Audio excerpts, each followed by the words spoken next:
Asia কাপে ভারত পাকিস্তান ম্যাচের বাকি এখনো 1 মাসেরও অধিক সময়। তবে ইতোমধ্যেই এই ম্যাচ নিয়ে কথার লড়াইয়ে নেমে পড়েছেন দুই দেশের সাবেক ক্রিকেটাররা। আর এবার তাতে যুক্ত হলেন হরভজন সিং। নিজের অবস্থান একেবারে স্পষ্ট করলেন তিনি। তার সোজাসাপটা বক্তব্য, রক্ত আর ঘাম একসঙ্গে বইতে পারে না। আমরা পাকিস্তানকে এত গুরুত্বই বা কেন দেই? ভারতের সাবেক এই স্পিনারের মতে পাকিস্তানের বিপক্ষে সব ম্যাচ বয়কট করাই সঠিক পথ। ভারত পাকিস্তানের রাজনৈতিক টানাপোড়েনের সঙ্গে পহেলগাঁও হামলা যেন দুই দেশের সম্পর্কে আগুনে ঘি ঢেলে দেওয়ার মতো কাজ করেছে। এখন যে কোনো ব্র্যান্ডের পুরাতন এসি বদলে নতুন ওয়ালটন এসিতে উপভোগ করুন 25% ছাড়। সদ্য সমাপ্ত ওয়ার্ল্ড চ্যাম্পিয়নশিপ অফ লিজেন্ডস টুর্নামেন্টেও অংশ নিয়েছিলেন হরভজন। সেখানে গ্রুপ পর্ব আর সেমিফাইনালে পাকিস্তানের মুখোমুখি হতে চাননি ভারতীয় ক্রিকেটাররা। সেই দলে ছিলেন ভারতের শিখর ধাওয়ান, যুবরাজ সিং, সুরেশ রায়নার মতো তারকা ক্রিকেটাররা।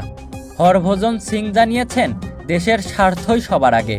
তার মতে বর্তমান প্রজন্মের ক্রিকেটারদেরও পাকিস্তানের বিপক্ষে মাঠে না নামাই উচিত। ওদের বোঝা উচিত কোনটা গুরুত্বপূর্ণ আর কোনটা নয়। এটা বুঝলেই সমস্যা মিটে যায়। যে সৈন্য বর্ডারে দাঁড়িয়ে আছে, যার পরিবার তাকে দেখতে পায় না, সে অনেক সময় দেশের জন্য প্রাণ বলিদান দেয়, বাড়ি ফেরে না। ওদের আত্মত্যাগ আমাদের কাছে বড়। তার তুলনায় এটা খুবই তুচ্ছ জিনিস। ওদের কথা ভেবে আমরা একটা ক্রিকেট ম্যাচ বয়কট করতে পারবো না? আমাদের সরকার জানিয়েছে রক্ত এবং ঘাম একই সঙ্গে বইতে পারে না। ওরা বর্ডারে লড়ছে, দুই দেশের মধ্যে রাজনৈতিক টেনশন চলছে, আর আমরা পাকিস্তানের বিরুদ্ধে ক্রিকেট খেলছি। এটা হতে পারে না। এত বড় সমস্যার সামনে ক্রিকেট তুচ্ছ বিষয়। দেশ সবার আগে। ক্রিকেটে পাকিস্তানকে কেন এত গুরুত্ব দেওয়া হবে সেটি নিয়েও প্রশ্ন তোলেন হরভজন। দাবি করেন গণমাধ্যমের উচিত তাদের নিয়ে মাতামাতি বন্ধ করা। সাবেক তারকা এই স্পিনার মনে করেন তাদের সকলের পরিচয় দেশের জন্য, তাই দেশের থেকে কেউ বড় নয়। আমাদের পরিচয় দেশের জন্য।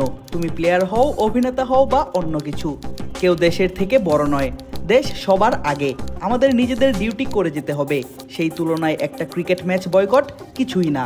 বর্ডারে আমাদের ভাইরা দাঁড়িয়ে আছে, আমাদের এবং দেশকে নিরাপত্তা দিচ্ছে। ওদের সাহসটা ভাবুন। ওরা বাড়িতে না ফিরলে পরিবারের উপর দিয়ে কি যায় একবার ভাবুন। আর আমরা ক্রিকেট খেলছি। আমরা পাকিস্তানকে এত গুরুত্ব কেন দেই? ওরা কি এতটাই গুরুত্বপূর্ণ? সব নিউজ চ্যানেলে ওদের দেখানোর কি দরকার? ওদের যদি বয়কট করা হয় তাহলে দেখানোর কোনো প্রয়োজন নেই। এটা বন্ধ করা কর্তব্য মিডিয়ারও। এশিয়া কাপে গ্রুপ এতে রয়েছে ভারত ও পাকিস্তান। গ্রুপের বাকি দলগুলো হলো ওমান এবং সংযুক্ত আরব আমিরাত। 14 সেপ্টেম্বর ভারত পাকিস্তান ম্যাচ অনুষ্ঠিত হওয়ার কথা রয়েছে।